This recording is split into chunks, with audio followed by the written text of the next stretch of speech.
to Works For You Sports, sponsored by your Oklahoma Ford dealers. Welcome into sports, everybody, on an unprecedented day in the world of sports as health concerns affecting the games we play. And tonight, it comes to our own backyard. Oklahoma City Thunder players and Utah Jazz players quarantined tonight at Chesapeake Energy Arena as the NBA has suspended its season. Jazz center Rudy Gobert testing positive for the coronavirus. The game tonight has been postponed. You are all safe.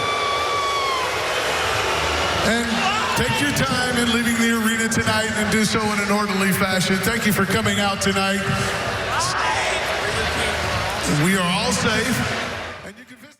That was the scene tonight at the Peak. The Thunder scheduled to play the Jazz. The teams warmed up, went through pregame introductions. The game was seconds from tipping off when the Thunder's head medical staffer sprinted onto the floor to speak with referees. There was a delay for several minutes. Players sent back to the locker rooms, and a few moments later, the PA announcer making that announcement you just heard, game postponed.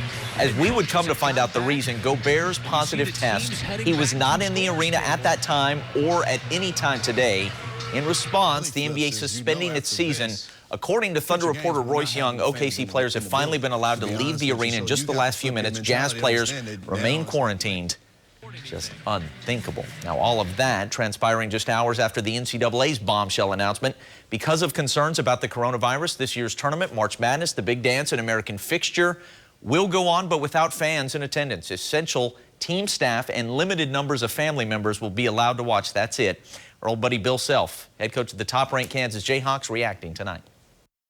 Certainly, it's sad, and it's sad for the fans. It's sad for players because, you dream of playing in a situation where you're playing for the highest stakes on the brightest stage, and certainly it's hard to imagine that being the case if nobody's there. The Big 12 Conference also changing plans tonight. Starting tomorrow, the conference tournament games in Kansas City no longer open to the public. Teams have a 125-ticket allotment. So that's tomorrow. This was tonight in KC. The OSU Cowboys almost certainly need 4 wins in 4 days to make the big dance. Taking on Iowa State, we had an incredible finish. Final 15 seconds. Terrence Lewis giving Iowa State the 1-point lead with that drive and slam put right back at you. Coast to coast, Isaac Likely with your game winner, 21 points and 9 assists for Likely, and OSU wins 72-71. What a finish.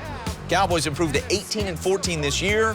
They've won 8 of 11 and will face #1 Kansas tomorrow in an almost empty gym. They got the Player of the Year, a Hall of Fame coach, and probably if their Player of the Year wasn't Player of the Year, their point guard would have been Player of the Year. So we got a big task ahead of us no matter how many people are actually in the stands tomorrow.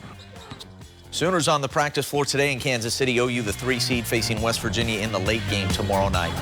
That's assuming they play these games, right? At this point, we would not be surprised to see anything and everything canceled. As of right now, the state tournament, high school basketball state tournament, scheduled to start tomorrow. Back with more after this.